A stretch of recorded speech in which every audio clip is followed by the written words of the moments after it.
it's Ramsey Dewey over here in Shanghai, China. Welcome to another edition of Q&A with the Coach. Today we have a question from John Murray who says, Hey back to you, John Murray, how you doing? A bit of an abstract question, but I thought it would be interesting to hear your thoughts on it. When athletes grow old, sometimes they kind of cling to their sport as a competitor far longer than maybe they should have had. Well, makes sense because that's what they've invested their whole life into. I mean, think about it.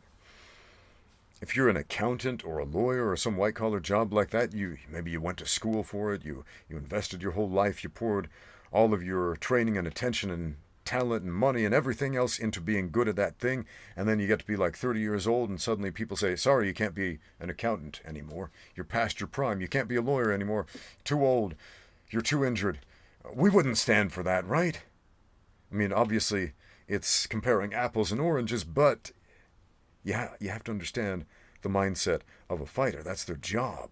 That's what they've invested their life into. But on with the question. It's pretty long. So sometimes when athletes grow older, they cling to their sport as a competitor, then maybe longer than they should have. Some have trouble admitting that they can't keep up anymore. Some clearly don't know how to react to it. And they may start to live a very unhealthy life or become depressed. This is seen in soccer and MMA and in all sports. Yep, it is. As someone who clearly uses a lot of their time and energy to upkeeping a high level of physical fitness, how do you feel about this? I'll tell you in a bit after I finish reading your question. You might still be healthy and all, but then when you're 90... Hold on, I think I misread that. You might still be healthy and all there when you're 90, but obviously most of this muscle you've now built and maintained is going to be gone because I got such huge, giant, hulking muscles. Look at those things. Not really, but it's really my quads. Check out those quads. These puppies, those are the big ones. Quadrosaurus Rex right here. But, yeah, will it be gone?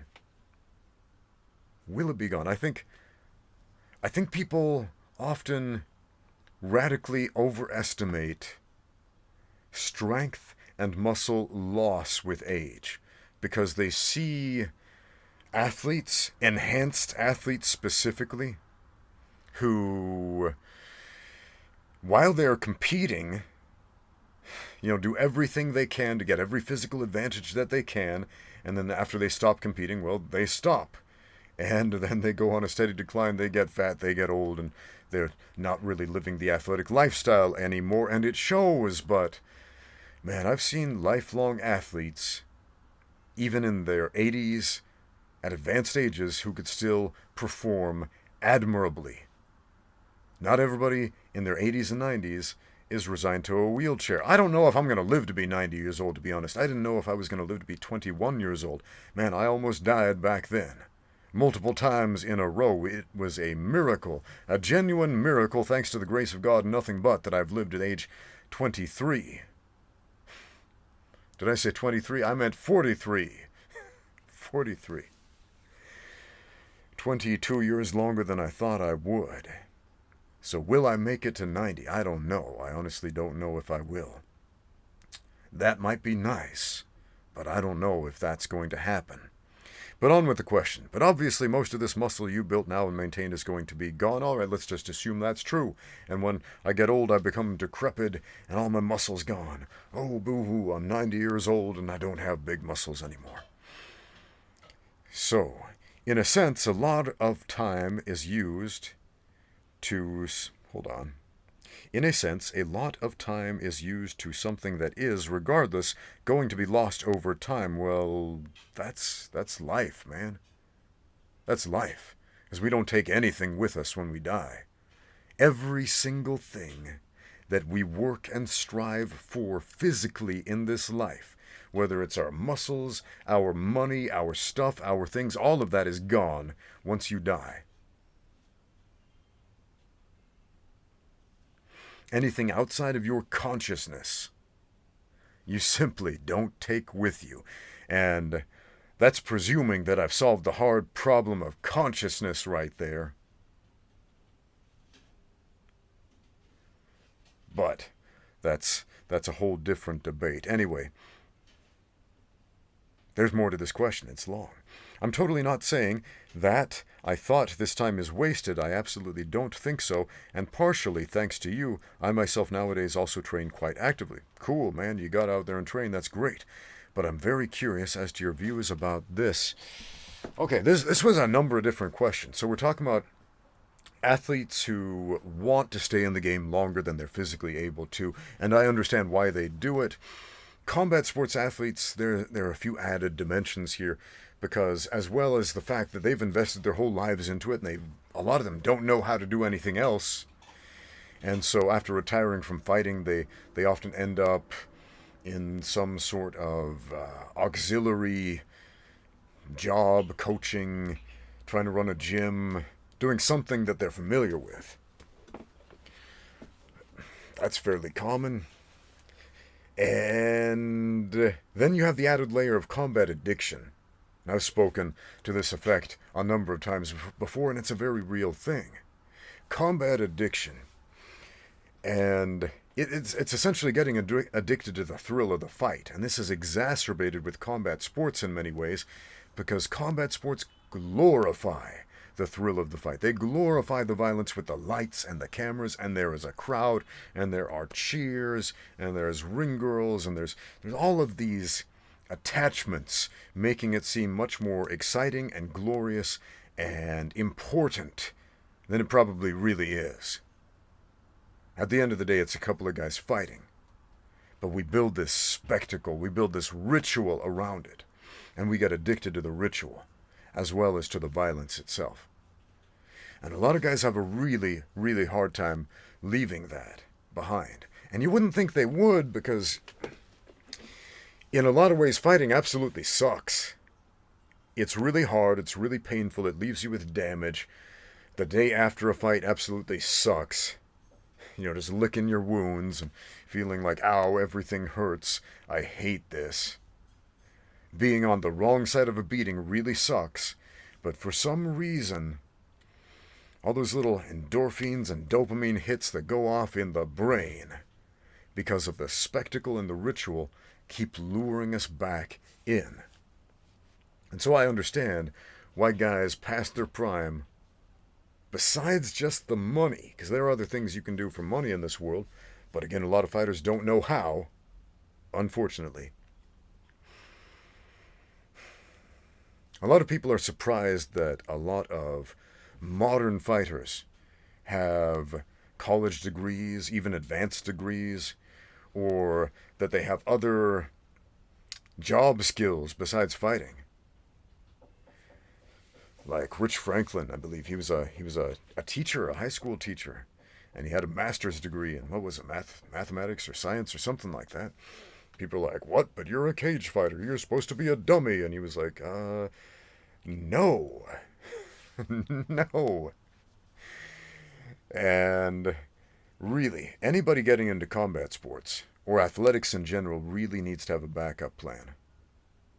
I had a student who used to play soccer professionally in Switzerland, and when I met him here in China, he was retired as a soccer player, but he was working full-time. I don't remember exactly what his job was, something to do with finance, I think.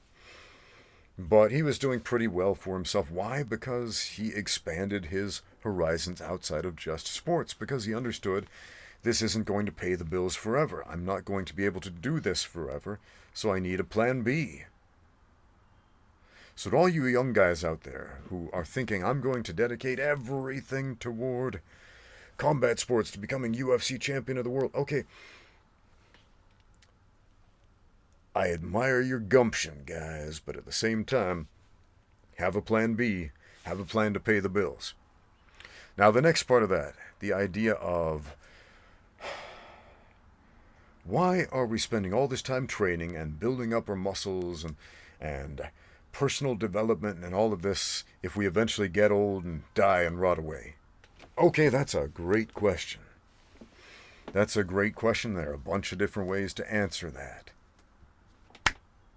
First of all, let's go a little bit more on the secular route and say it improves your quality of life. As you have noticed, you yourself said you got out there and trained and it made your life better.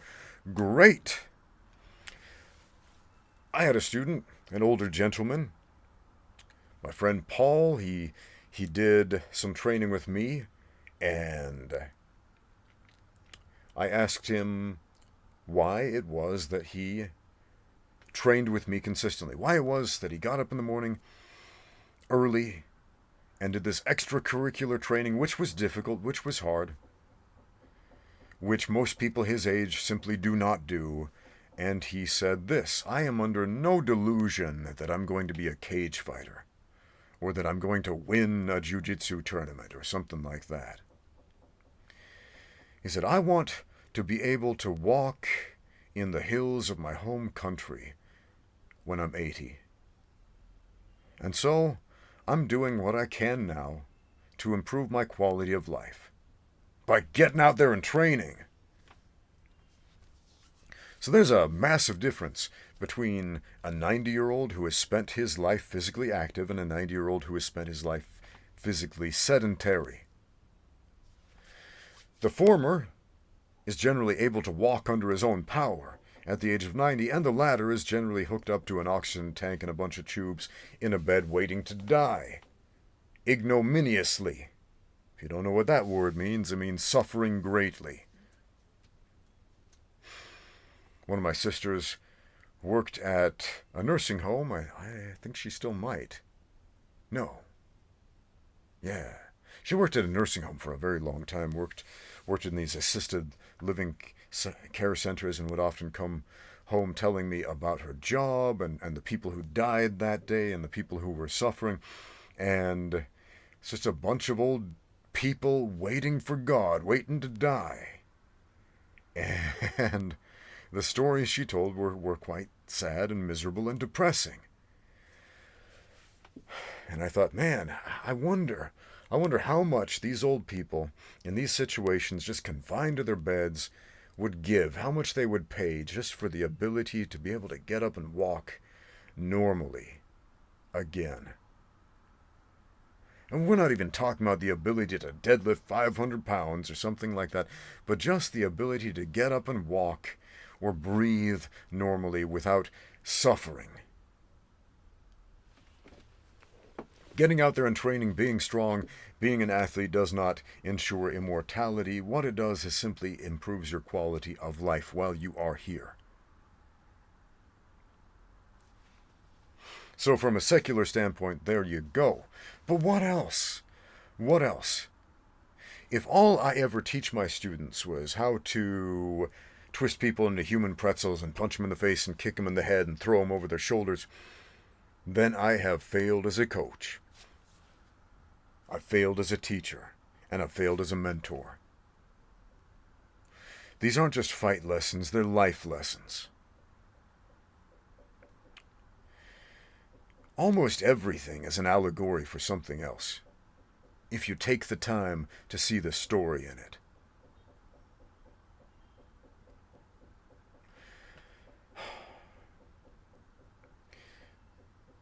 You can learn something about everything by looking very, very closely at a very small portion of the universe. You can extrapolate the universe, my friends. There is too much in this world to learn everything about everything, but when you delve deep into your chosen field, whether it be athletics, martial arts, physical fitness, etc., when you delve deep into that, you learn a great deal. A great deal. And as the old saying goes, knowledge is power. But I'm going to amend that. Knowledge is power if you apply it. What is applied knowledge? It's called wisdom, my friends. It is called wisdom. That's an E.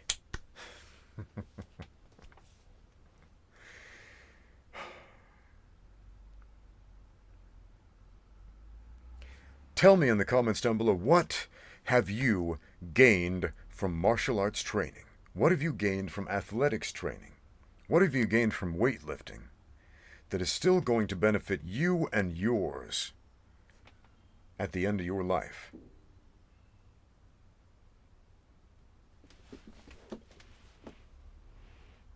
I'll tell you a few things that help me. My job is coaching. My job is teaching. What is coaching? And how's that different from teaching? Coaching is facilitating athletes in their efforts at success. It is helping them do what they need to do to win and to succeed. That's a valuable skill. That's a valuable skill with a lot of crossover into many, many other areas of life. How about teaching? What is teaching? Teaching is efficiently conveying correct and true principles and methods and techniques and knowledge to other people.